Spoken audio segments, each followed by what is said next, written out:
Hello, and welcome to Doomsong. I'm Jack Caesar, and today I will be helping the cast of Flintlocks and Fireballs into the world of Painyme, the lost kingdom of Leith and land of pestilence. This is a horror role-playing game coming from Caesar Inc., coming out on Kickstarter in October, so if you're interested, check that out, and if it's already October, definitely check it out. As a horror role-playing game, there is some content warnings to be aware of before we begin. This game may include some violence, graphic in nature, elements of body horror, and body horror involving teeth. So if any of that means that you want to sort of stay away, please do. In your own games, of course, feel free to include or uninclude anything in the book. So, before we begin, do you guys want to introduce yourselves, let us know who you are and how you got in here? Sure. Hi, I'm Sam, he, him. Pleased to be here. Hi, I'm Robbie, they, them. I came through a window. I'm Ellie, they, them. I teleported. And I'm Jason, he, him, and I just wandered in out of the rain. Where did you find rain today? It's not been raining, that's impressive. Those updates to security. Incoming. Welcome all. Yeah. Let us dive in. At the start of all things, the immortal created everything. Almost immediately, they were murdered by the first of their creations and oldest of the traitor gods, the Amortines. Since being murdered and left to rot in a shallow grave, the immortal's sacred influence has drained from the world. The divine corpse works no miracles, answers no prayers, and bestows no blessings. The Amortines begat Lamentides and Aluramorns, and those foul creatures hooked themselves upon the world and deep, deep into the souls of humanity. Not half a human lifetime ago, the youngest of these Lamentides, Father Plague, Pestilence, and High Lord of the Plaguescape, set his eyes upon a human princess. Their marriage doomed her kingdom and dragged it twixt worlds. There are few in this plaguescape untainted by its pox, and fewer still who raise a word against Father Plague and the Lice Mother. Bring out your dead. This is your cry, for you are grave diggers. You dig graves for the dead and ensure the dead go to their graves. You bring order to a dying land and ease the suffering of those still living. For this, Father Plague would have your head, the Lice Mother would bleed you dry, and both would dance upon the ashes of your once esteemed guild hall. But all is not hopeless, for you have been given a mission, a quest. If you can retrieve the Lice Mother's wedding vow from deep within the forest of Modren, perhaps the curse across this land could be cleansed. Perhaps this could all become simply a fevered dream. But I'm getting ahead of myself. We have not even approached introductions. You must be tired and confused, and we would love to hear your tale. So, we have created a few characters behind the scenes. Ooh. Secrets. And but since character creation is a really fun part of the Doomsong system, we are going to create a character with Jason, then sort of intertwine it with the rest of the group, and essentially show you how that process works. So, how ready are you feeling? Pretty ready. Just checking. Yep, no, hope is a heresy, by the way. Just the thing about, we're not without hope. No, hope is a heresy. There are many traitor gods, and hope, the foulest of them all. Hope lies. So the way character creation works is you begin at your origin, at your birth, find out where your character was born, how they fit into this world, and essentially through the use of some dice, making some choices. You will go through your character's history and how they became a gravedigger. Everyone's story ends at the Gravediggers Guild, and yours is no different.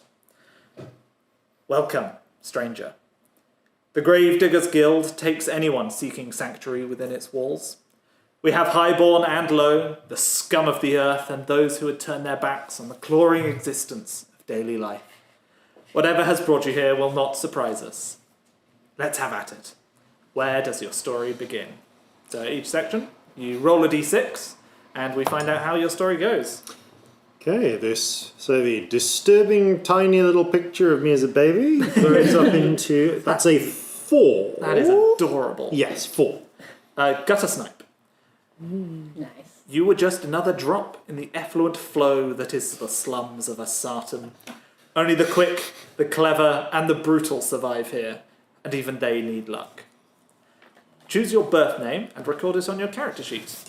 Add Slumcast as a trait, and resolve the Slumcast path on page 18.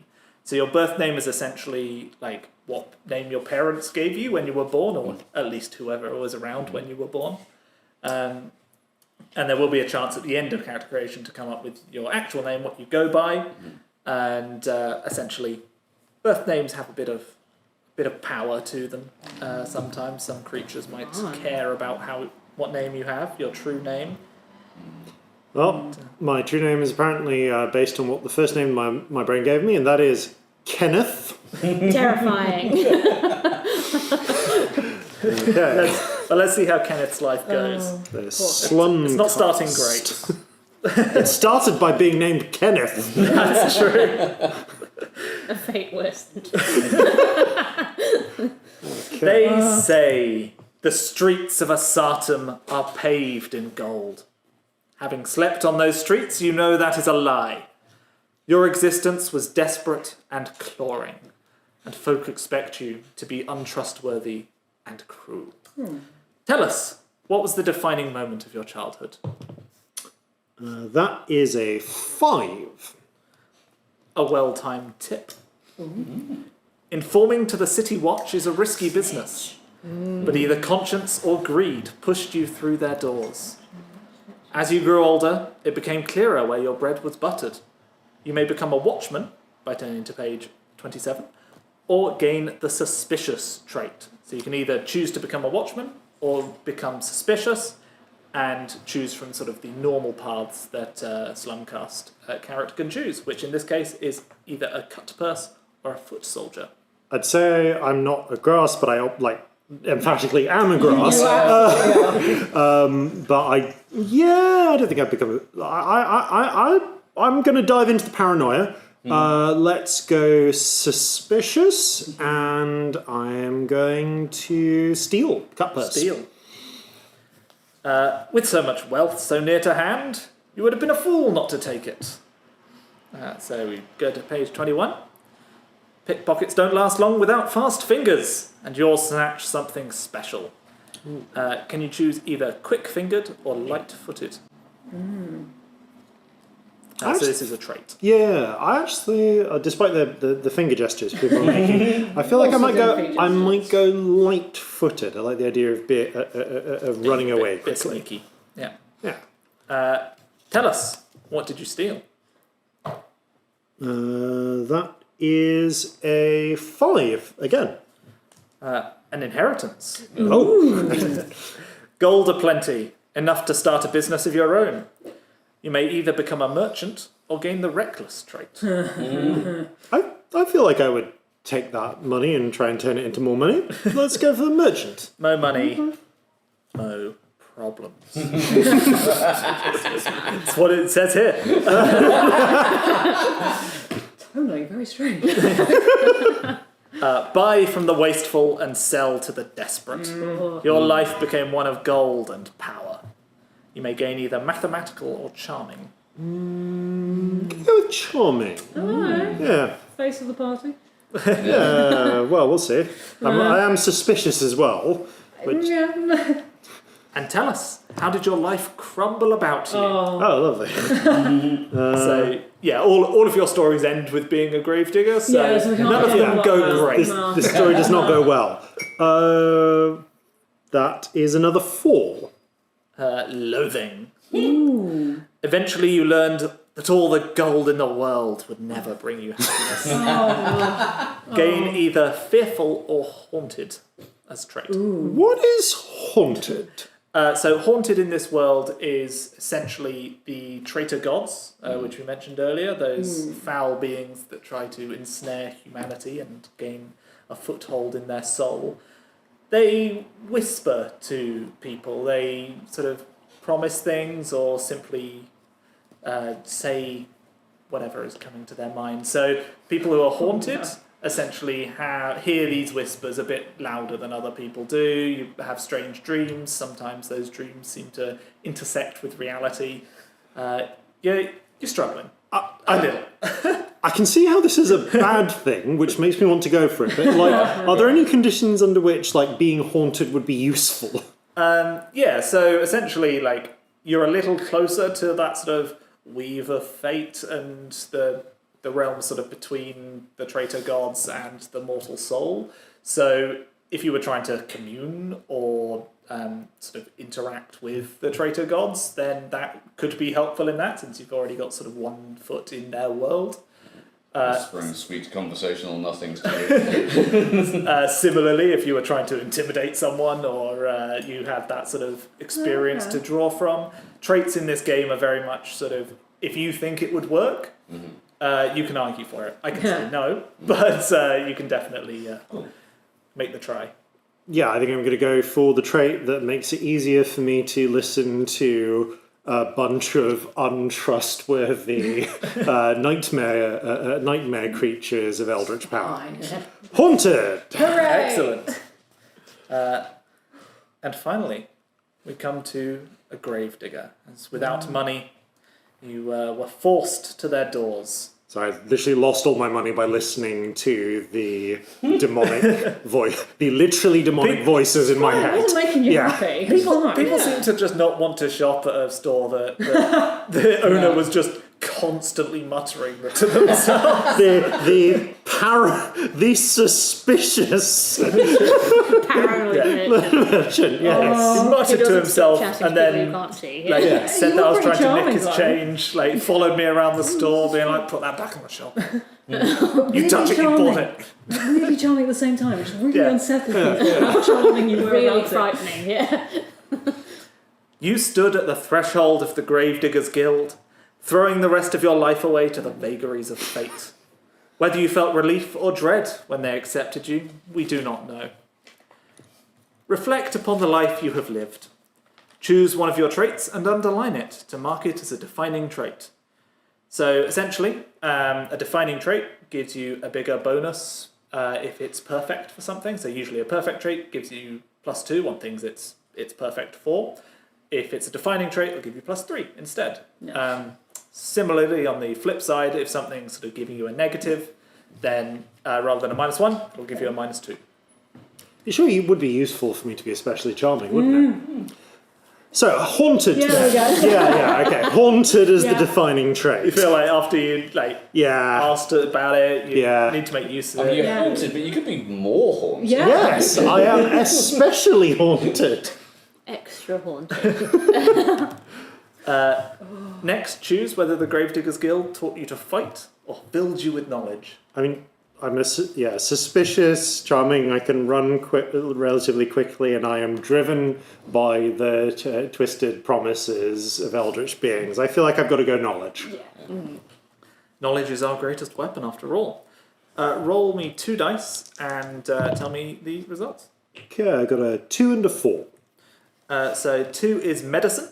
You gain the bone setting ability.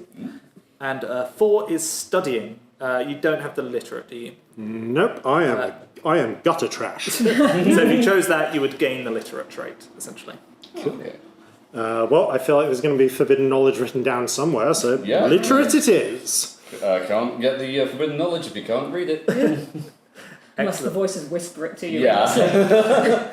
Add a diary, quill, and some inks to your gear. Cool. To you. Oh, look at bedtime story. Finally, Aw. well, not finally. Parental voices whispering. That's a bedtime story, Sing you a right? little lullaby. Oh. Be nice. Many years ago, your parents gave you a name. It is likely you go by something else. Choose a name for your character. Write it under name on your character sheet. What did Benneth grow up to be? Kenneth. Kenneth. Benneth is one of the other characters' true names. Which I feel How like did you mix them up? is Troll. Yes. Yes, it is. I can't help myself. I actually changed it to Benneth. I've gone more, so I'm going to go with the name of Whisper Gallows, Nice. as everyone knows me by. Gossip. Okay. Then if you can write me a 4 under defense and toughness on the flip side of that character sheet. That's essentially how hard you are to hurt and how dodgy you are. I'll just lovingly How fold dodgy it as well. How dodgy, How dodgy you Dodgy, are. yes. I mean, You're he's pretty dodgy. incredibly dodgy. Pretty dodgy. Did I stutter? You also gain a badge marking you as a member of the Gravediggers Guild, as well as a long-handled, surfaceable spade. So all of you sort of have this. I've got a spade. Where did I write that? Hang on. Oh, it's in stone. Here. But I wrote it somewhere. I was like, I can't see it. I'll put it in red. I'm going to move to ready. Your days will soon be filled with travel and toil, digging graves for the dead and ensuring the dead go to their graves. You aid in small ways those who fall on the peripheries of the ecclesiarch's notice. You won't be forced to bear this life alone, however. Gravediggers work in teams, and it is time you met yours. Whatever you think of your allies, you understand there is a good chance that the rest of your life will be spent in their company. So this is the point at which we would stop, and the next player would create their character, the next player would create their character, and so on until everyone sort of had a character at this point. We have done this at home. Here's one I made earlier. And we've also done a lot of these sort of connections of how you guys know each other. So I think let's do a bit of a, hey, here's my character, here's their name, here's their whole vibe. After you've rolled a couple of connections, or a connection with Ellie's character. Yes. Okay, that is a 6.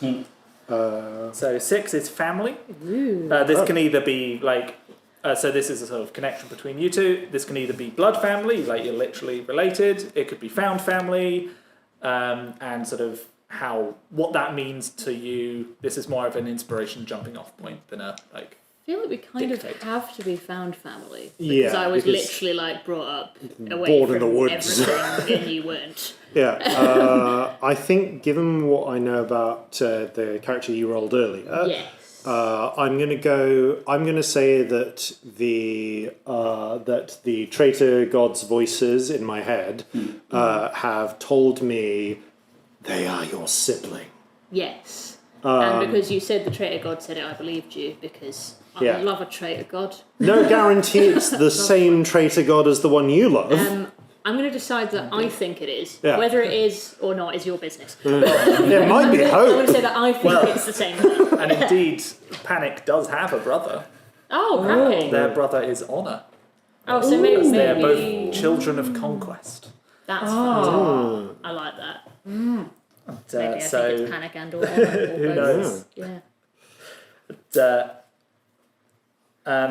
And yeah, so that's sort of how character creations are worked, connections even.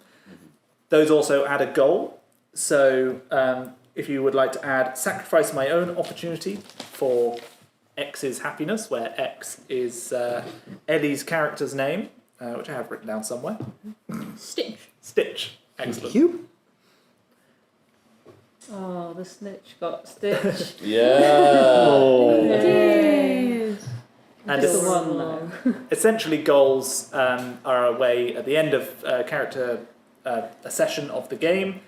You basically take a look at your goals, see if you took any big steps towards them or completed them, and that can get you some XP.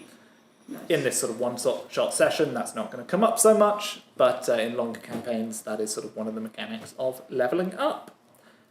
Finally, we look up our abilities, our heresies, all of that stuff, which again, we've done most of that off camera, so let's dive straight to a little description of each character.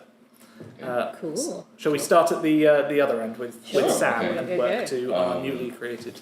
My character is Albrecht, although he goes by Al, or I'll be there in a minute because he has a crushed leg. He is just a little guy. He has the small traits. He has the smallest armor that is available, and it's still too big for him. The helmet comes down to about here. The breastplate is like fourth hand. He's trying to cultivate the rust rather than remove it at this point. And he has the goal of, he really wants to impress Whisper Gallows, because Whisper Gallows has been in the guild for a lot longer, and he's new. Just a Just a little guy. Yes. I only play little characters, apparently. Yeah, it's a thing. It's a thing. The dice decide. The dice know. Robbie. So, my character was Benneth at birth, because also a gutter snipe, and apparently that's the naming convention for gutter snipes. Take Eneth and put a letter at the front. Alas for our lost sibling, Aneth.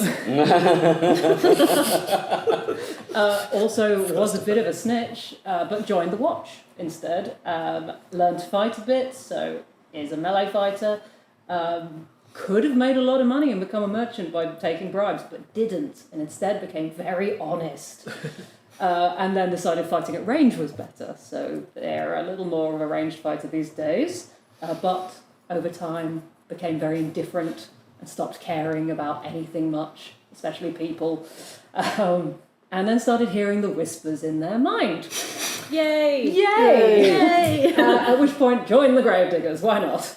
And again, more focus on ranged fighting and moving fast, so they have the Burst of Speed ability.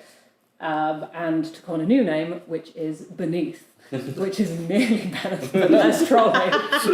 But they have the attitude that they've always been seen as beneath everyone else, but at this point, very little's beneath them.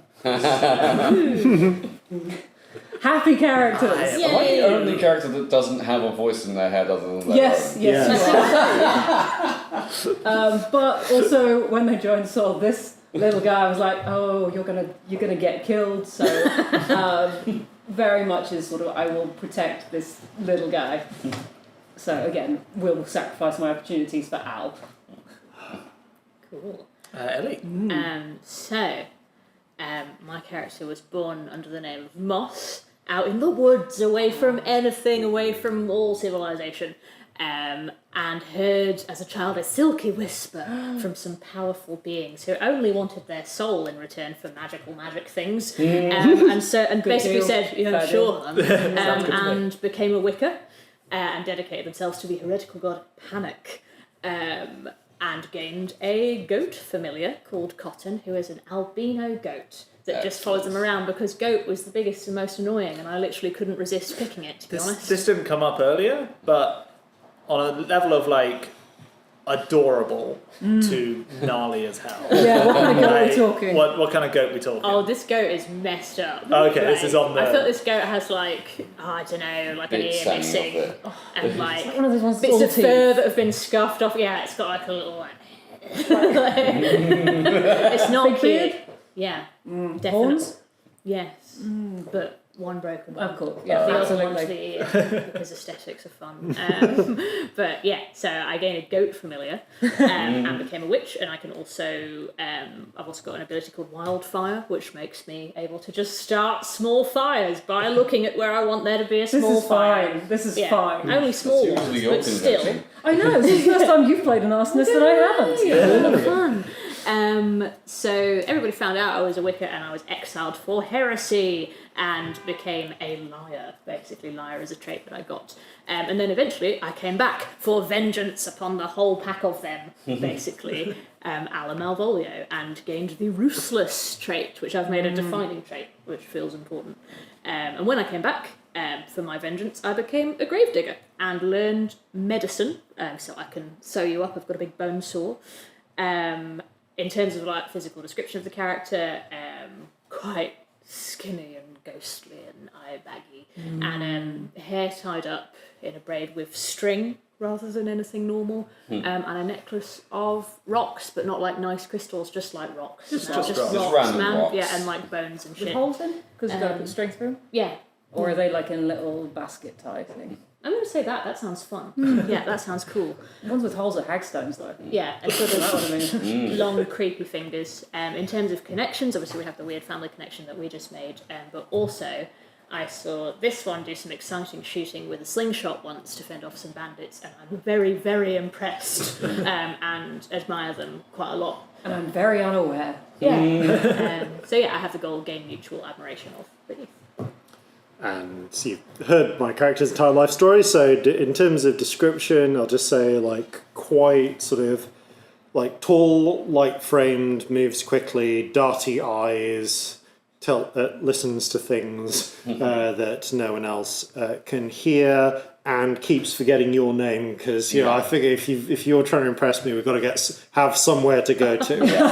Totally. Fun. Okay, fantastic. One small note on the familiar. Yes. Essentially, the way familiars work in Doomsong is they're sort of a conduit for your occult power. If they die, you die, and vice versa. Although you're less, you care less about that way round. Yeah, and you said you feel their pain as well. You feel their pain and can see through their eyes at will. The downside, or one of the downsides, is that if you're ever split up by a mile or more, when the sun sets, you both die. So you guys need to stay together. This goat, whose name is Cotton. Excellent, is your sort of link to the traitor gods, the source of your occult power, and current owner of your soul. I have a question about that. Yes. If Cotton gets like kidnapped at midnight, like we're past sunset, do they have until the next sunset Yes. to get back within a mile of So it? essentially, So it's not until sunrise, it would be until the next sunset. yeah. So essentially, a lot of the powers in Doomsong, rather than saying once per day or this, that, or the other, something like is until sunset. The sun is sort of a powerful force. In this world, which also kind of just makes bookkeeping a little bit easier, because you go, a lot of your powers are like, oh, here, it lasts until then. Cool. Right. Well, the guild welcomes you with open arms. Yay. Many pass through these doors looking for an honest trade. As long as you work hard, the opportunities are endless. There is one last thing you must do before we can call you family. And truly, it is just a small matter of formality. You see, we need your signature on this contract. So on the back of your character sheets, you will find a contract of employment for being a gravedigger. If your character has the literate trait, you may read it, but either way you must sign it. The GM will then sign on behalf of the guild master. So I've signed your three, but I haven't signed Jason's. I'm not going to read it aloud, but like, working in the acting industry, I've seen worse contracts than I have to say, this is a very familiar looking contract, and it's not a good one. When I was an actor, I've had worse ones, Excellent. definitely. This is legally binding, in and out of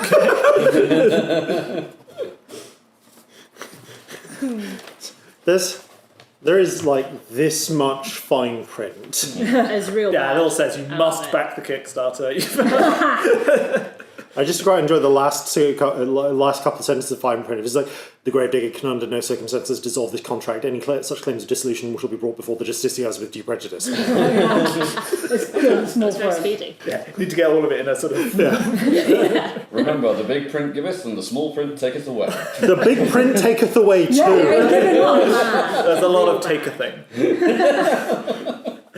And there we go. We have characters made, and we are ready to head into the forest of Modren in search of the Lice Mother's vow, and perhaps a key to solving all of this.